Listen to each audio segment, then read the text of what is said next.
Good day, teacher coaches. First of all, thank you for subscribing.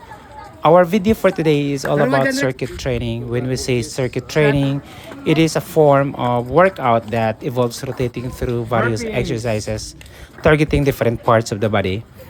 So, how we are going to do it? First, or right after the warm up, we group them into 13 groups since we have 13 exercises to do.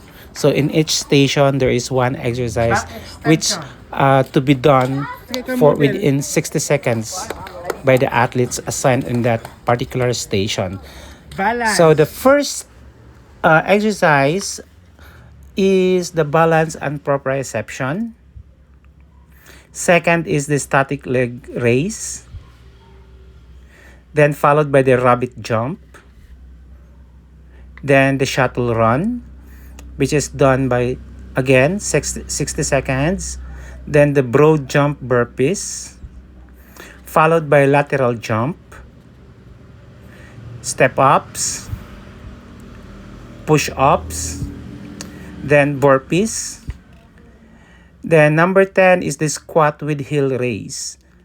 Then followed by sit up, elbow dip, and lastly, the back exercise. So, gagawin nila yan within 60 seconds every station. Walang tigil yan.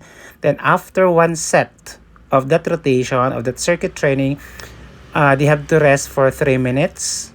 Then, kung ilang sets ang gusto nyo, gagawin nyo yun. Sa amin, sa part namin, 3 sets na kami. Pero, before, nag-umpisa kami sa 1 set. Then, every week, nag-increase kami ng 1 set. Kaya, this is our 3rd week, kaya 3 sets na nagagawa namin.